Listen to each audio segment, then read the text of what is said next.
أعوذ بالله من الشيطان الرجيم بسم الله الرحمن الرحيم الحمد لله رب العالمين والصلاة والسلام على رسول الله صلى الله تعالى عليه وعلى آل بيته الأطهار وأصحابه الأخيار ومن سلك منهجهم إلى يوم الدين.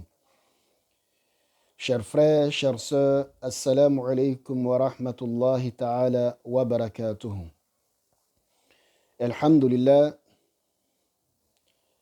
dans le chapitre toujours de la purification, nous avons parlé de la grande ablution et ses conditions, et nous avons aussi parlé de la petite ablution et ses conditions, Inch'Allah. Aujourd'hui, par la grâce de Dieu, nous allons essayer de parler d'une purification qui est très importante en islam. D'une purification qui montre la miséricorde d'Allah subhanahu wa ta'ala. D'une purification qui montre ou bien qui met, qui met en mal ceux qui disent que l'islam est une religion qui ne tient pas compte de la nature innée de l'être humain. Chers frères, chères sœurs, cette purification n'est rien d'autre que l'ablution sèche. L'ablution sèche, appelée aussi l'ablution pulvérale. Cette ablution est une ablution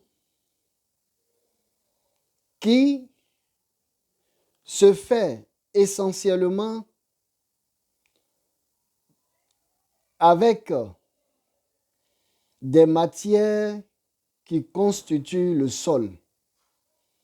Ça veut dire que on peut la faire avec du gravier, le sable, la terre, l'argile sèche. On peut aussi la faire avec du granit et tout ce qui est constituant du sol.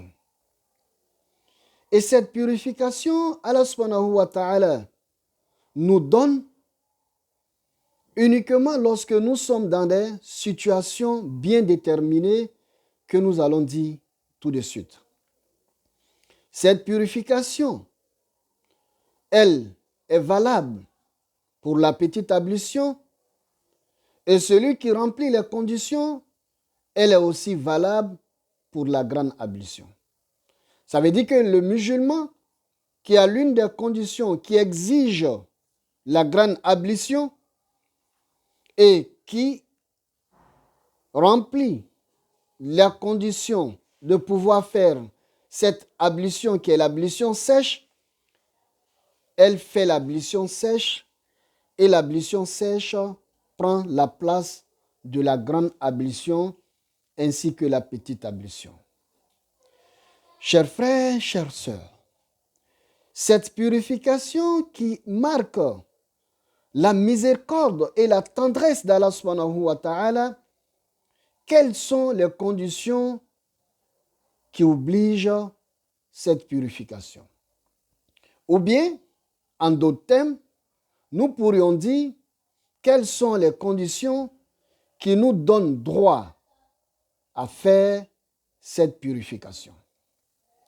La première des choses, chers frères, chères sœurs, le musulman peut faire cette purification lorsqu'il est dans une situation de manque d'eau. Allahu Akbar.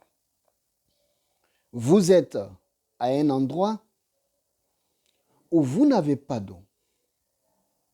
Ça peut se faire au cours d'un voyage. Vous avez prévu faire un voyage et vous vous êtes dit que le trajet, peut-être dans 5 heures, 6 heures au maximum, je serai là où je vais, mais vous avez eu une panne à un endroit où vous n'avez pas de l'eau. Pourtant, l'eau que vous avez prévue pour le voyage, c'était l'eau que vous devez boire. Ici, en islam, lorsque l'heure de la prière va arriver, on va vous demander de faire l'ablution sèche. Donc, parce que par manque d'eau. Ça peut se faire, même étant en ville, lorsqu'on est dans une situation de pénurie d'eau, où il n'y a pas d'eau. L'eau qui est avec moi, je ne sais pas si on aura de l'eau, peut-être dans une semaine. On ne sait même pas. Donc, si je prends cette eau pour faire la grande ablution, je n'aurai même plus d'eau pour pouvoir boire ou préparer. Donc, dans ce cas, je suis autorisé de faire l'ablution sèche. Donc, qu'est-ce que nous devons comprendre? On fait l'ablution sèche lorsque nous sommes dans une situation de manque d'eau, quelles que soient les conditions. Qu'Allah nous aide.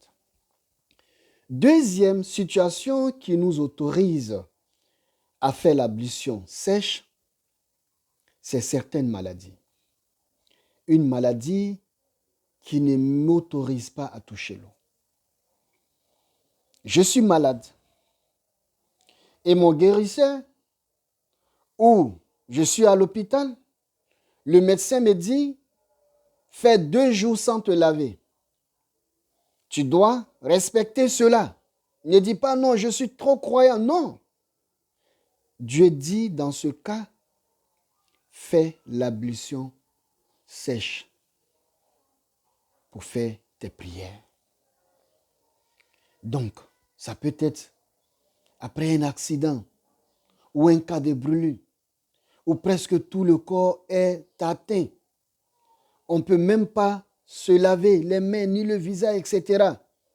En islam, cela est très simple. Nous allons dire dans les jours à venir, comme a fait l'ablution sèche, il vous est permis de faire l'ablution sèche. L'ablution sèche, ça peut arriver aussi. Je suis à un endroit où j'ai de l'eau, mais il fait très très froid. Au point où mettre la main dans l'eau, c'est compliqué. Et je n'ai pas un moyen pour réchauffer de l'eau. Si j'utilise cette eau pour me laver, pour faire ma grande ablution, ou bien pour faire mon ablution, la petite ablution, je pourrais tomber malade. Dieu me dit, dans ce cas, je fais l'ablution sèche.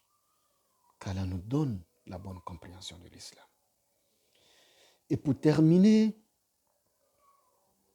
la troisième condition qui me permet de faire l'ablution sèche, c'est dans une situation de manque de temps. Mais là, je le dis toujours, et même dans l'œuvre que j'ai écrite, Comment mieux pratiquer l'islam, je le dis clairement là-dedans, ça, je préfère que ça reste pour les spécialistes, pour ceux qui connaissent le temps, le début et la fin des heures de prière. Parce que la prière est finie à la mosquée ne veut pas dire que le temps de la prière est fini. Quand nous allons arriver sur la prière, nous allons bien clarifier ça, Inch'Allah. Qu'Allah nous donne longue vie et nous donne la santé et nous permet d'atteindre tous ces sujets-là, Inch'Allah. Donc, voilà pourquoi je dis, on laisse ça aux spécialistes. Car si vous êtes à 1 heure ou lorsque vous allez prendre le temps de faire l'ablution avant d'accomplir la prière, le temps de la prière va sortir, va être dépassé. Il vous est permis de faire rapidement l'ablution sèche parce qu'elle ne prend même pas 30 secondes. L'ablution sèche et faire la prière à temps. Chers frères, chères sœurs, ça doit nous interpeller quelque chose. Regardez, pour ne même pas que on fasse la prière hors du temps de la prière, Dieu nous autorise l'ablution sèche parce que ça ne prend pas du temps. Imaginez si toi, c'est des simples feuilletons qui vous empêchent de faire la prière à l'heure.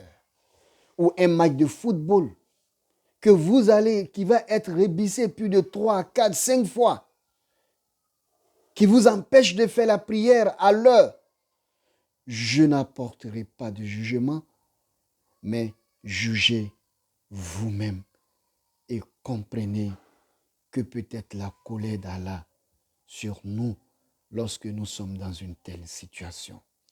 Qu'Allah nous facilite la bonne pratique de l'islam et qu'il fasse de nous des musulmans sincères et pieux. Assalamu alaikum wa rahmatullahi ta'ala wa barakatuh.